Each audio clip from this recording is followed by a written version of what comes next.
welcome you to another episode of The Tap Show, sponsored by Heritage Global Initiative. I am your host, Keturah Adams. I am a co-founder and president of Heritage Global.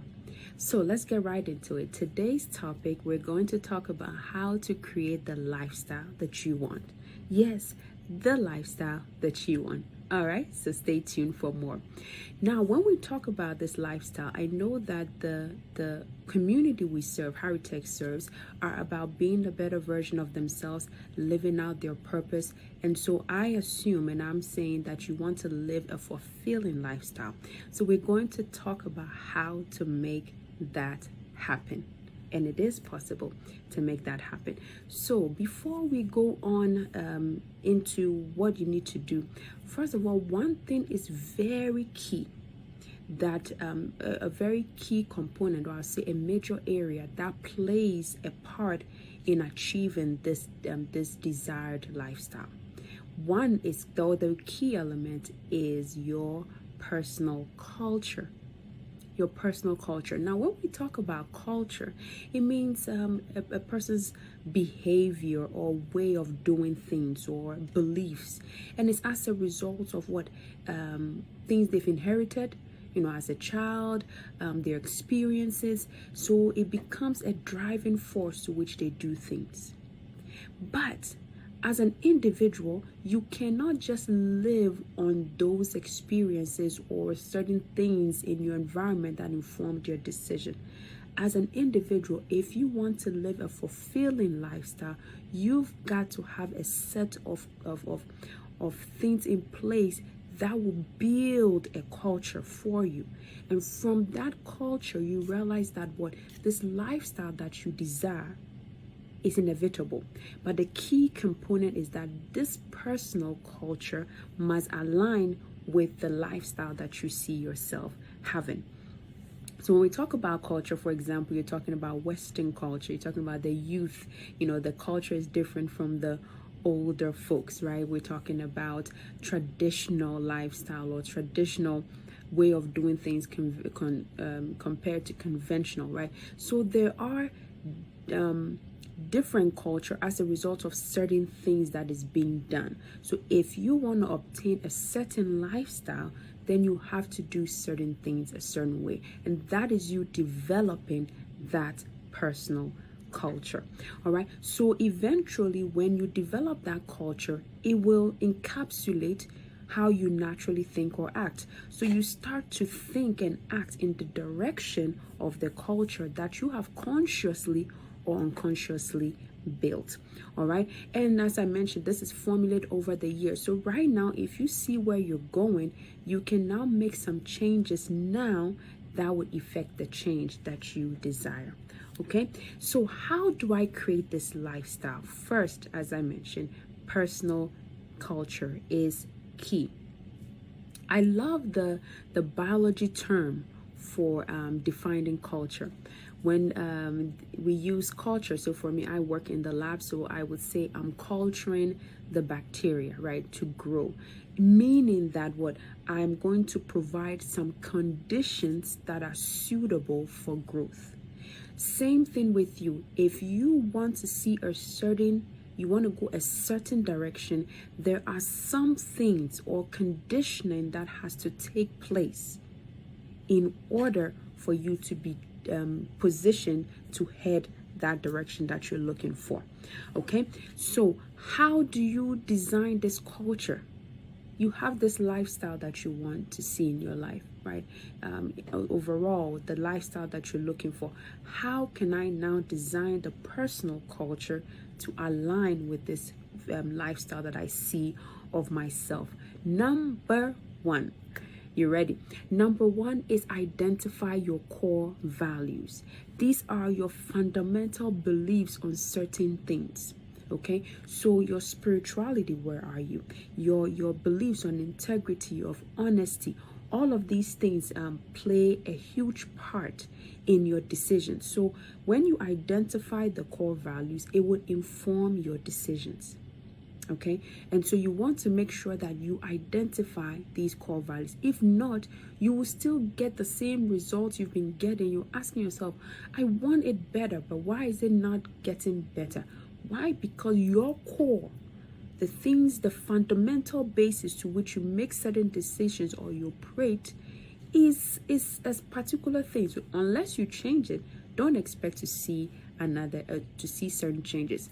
So you may ask, but what are my core values? I don't know. Well, one way is to really sit down and write these things down. And time will not permit me for us to go into details, but I hope that you can keep that in mind and digest that, right? And figure some things out relating to core values. But one way is to write it down. How do I feel about certain things? If I'm making a certain decision, what do I factor in making a decision? Another thing you can do is look at someone who is sort of, in a sense, living the lifestyle or going in the direction that you see yourself going. And then look at this person and sort of think about what their core values could be. You can even ask them, set up a time with them and talk to them, or you just observing from afar, you can see, okay, their spirituality, their thoughts on integrity, on respect, on different values, how they will react or answer to it will give you an understanding of some of the core values that you should have for yourself. I hope that makes sense. So that's very, very key. So one is your core values. Number two is your associations. Have you heard a saying birds of the same feathers flock together, or show me your friend and I'll show you your character? What does that tell you? What happens is that when you're close with someone or you have someone in your circle, eventually you may have different way of doing things, but after a while you start to realize that you will start to have similar behavior. So if you are in an association or you have a circle of people that the environment is not healthy, guess what? You would inherit those unhealthy things, what comes along with it. So you must be very particular about it. Where your network is headed, you will eventually gravitate towards it. You hear people say, oh, change him, change her. No, no. But what you do is, if you're not careful, you will start to inherit some of the things that your association have. It can work positively and negatively. It can really affect a person's productivity or boost a person's productivity. So you, in order to build this culture, personal culture, look at your association. Be with them long enough, you start to do the things and act like them. And so because you know that, choose wisely. So when you look at some organizations, do you identify yourself with certain organization?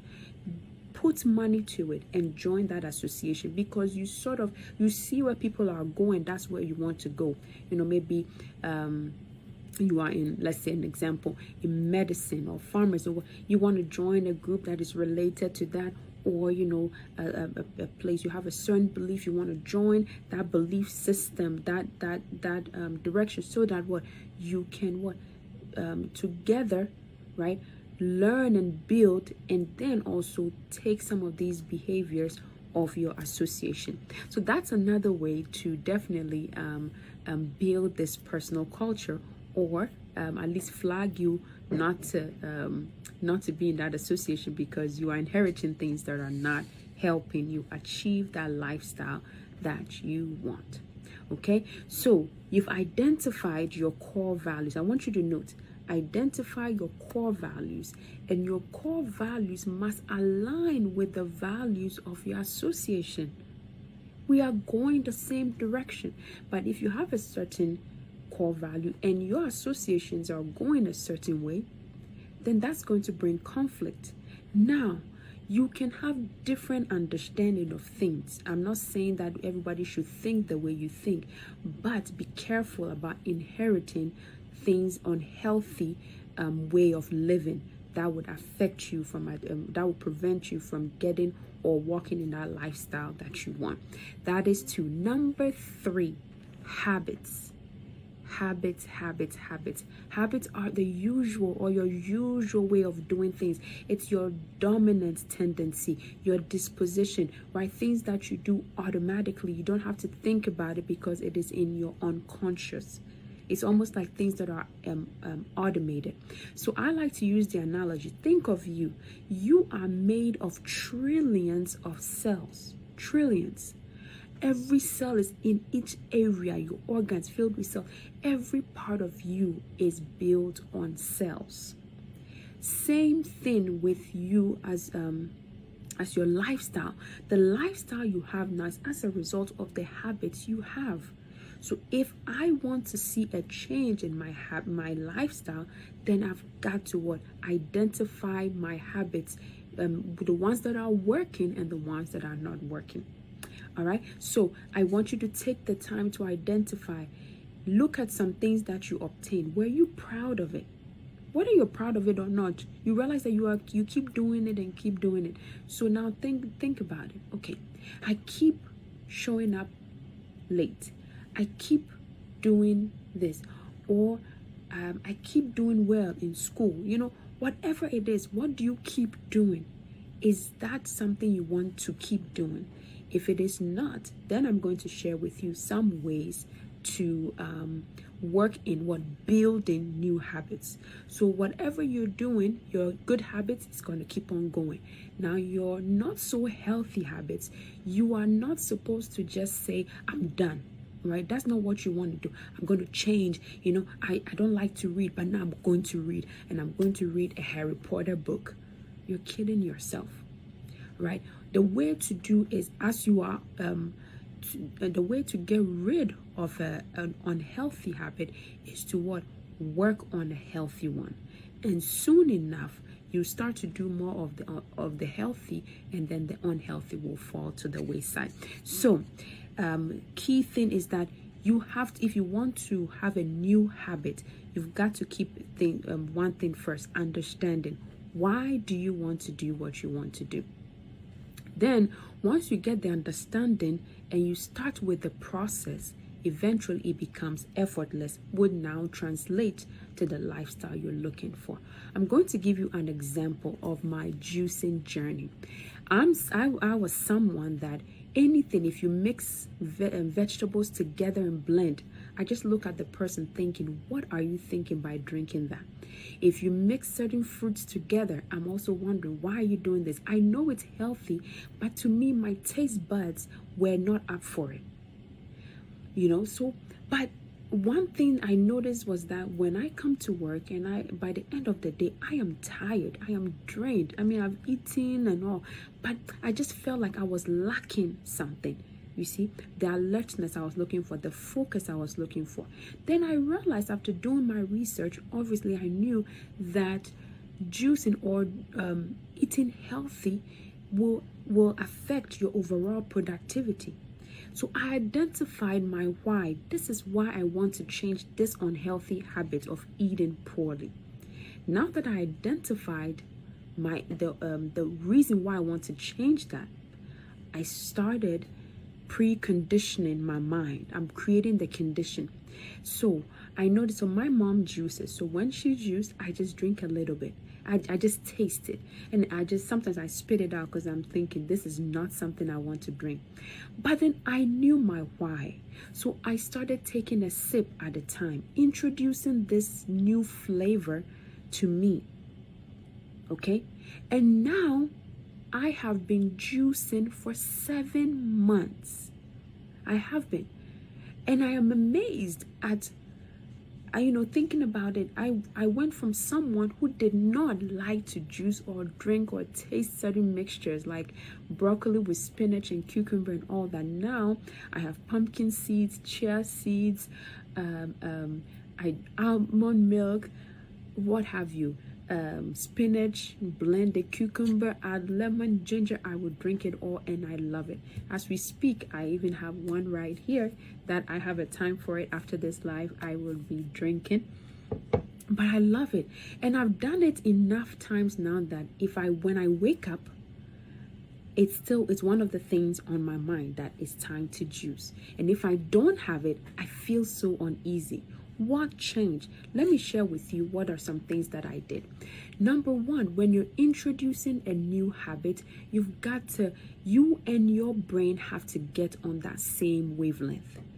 You have to sort of negotiate and talk with your brain. We need this. We want to be healthy. We want to do more and feel better. So you get your brain on it.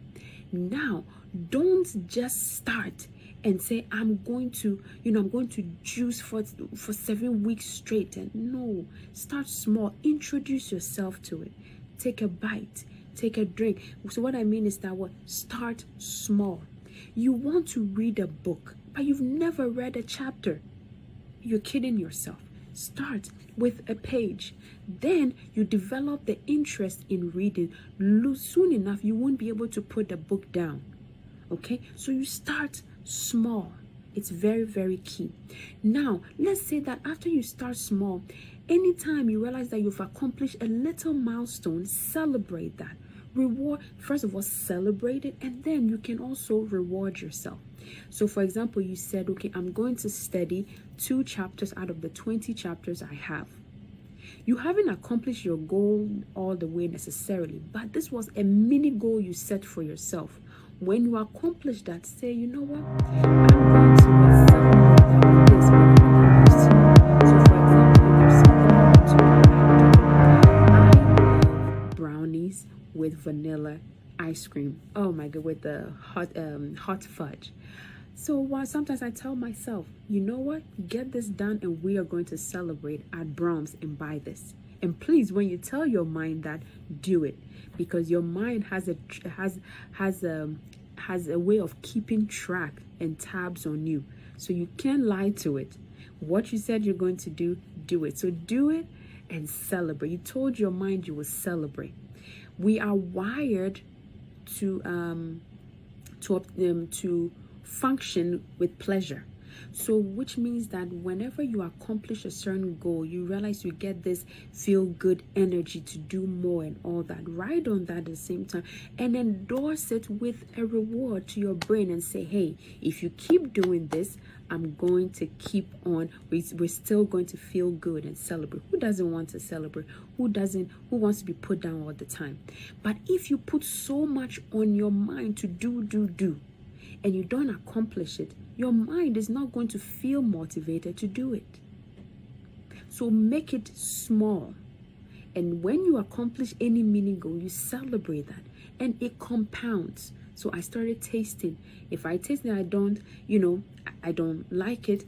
But this time, maybe I drink a little bit. I tell myself, okay, wow, you drank a little bit, celebrate that.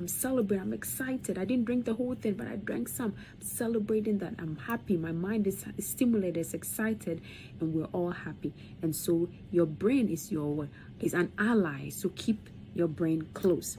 Hard labor will not cut it. You saying that you're going to do this will not cut it. Start small. Start somewhere. Start and you will eventually develop the interest. All right, so I will share with you some of my recipes. I know that you will love it. Some very simple things that you can pick around the kitchen, but you want to make it so easy to do because your body designs to conserve energy, to utilize minimal energy. So don't expect your brain to work hard. No, you've got to use little energy, which means that find ways and means to help make this habitual journey that you're on to make certain changes a fun one. Okay, so don't say, I'm going to sit there and drink this bitter thing. Maybe add a little sweetener to it, right? You can take out the sweetener, and very soon you're drinking this juice that is not even as sweet, as we call it. All right, so I hope that helps. So it is important you can make the changes you want. So like I was saying, now I juice and I love it.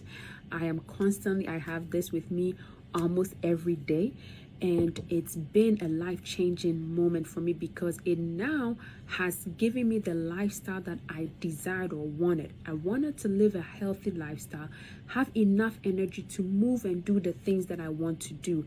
And I have been able to accomplish it by modifying my habits. And now I am a new person, if you could say that in a sense.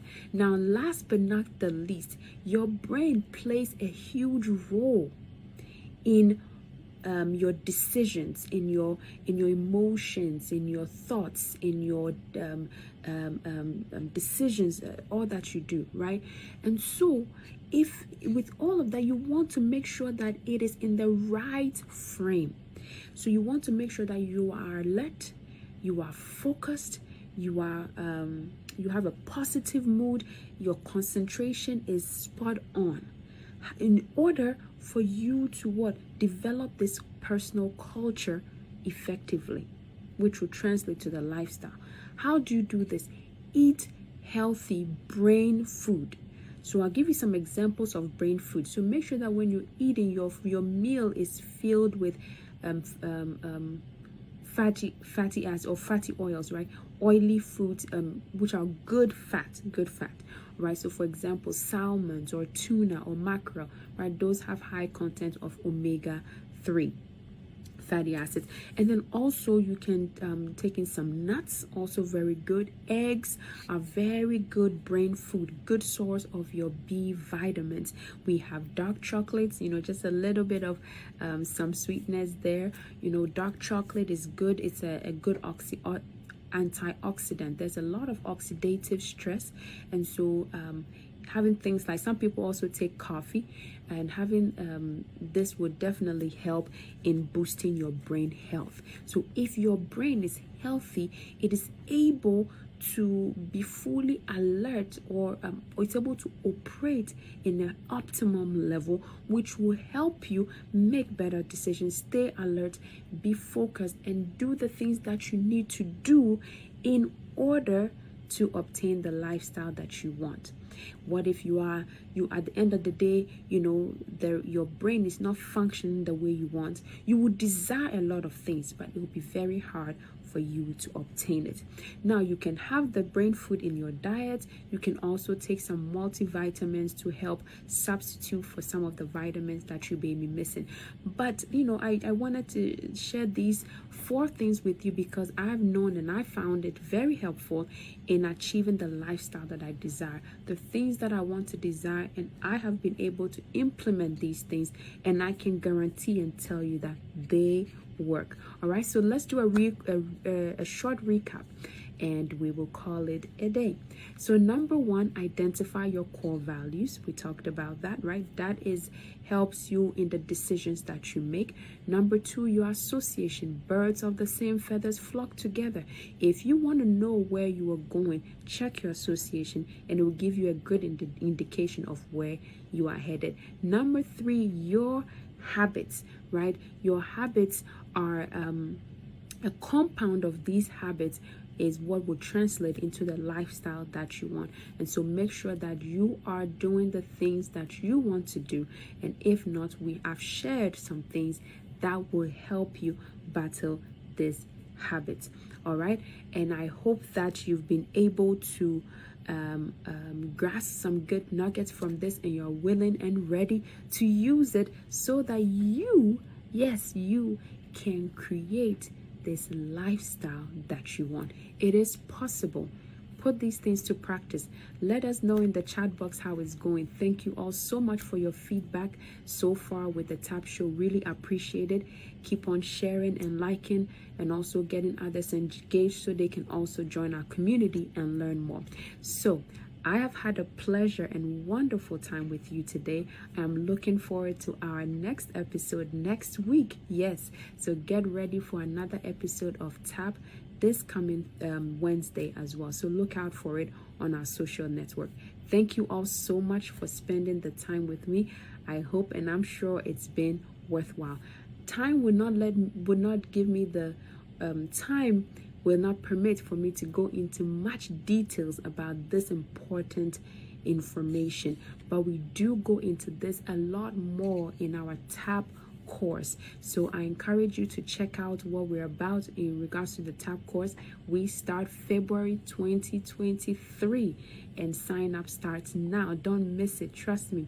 Once you go through this course, no one can tell you anything. You are ready to operate and dominate in your field. All right, so check us out. It's www.harutechglobal.com/tap course, it would also be in the caption as well for you to have access to it, and also link in bio for those of you on Instagram. Thank you all so much for spending your precious time with me, and I know it is going to translate into something greater and wonderful. God bless you, and have a wonderful rest of your day, and have a creativeful week.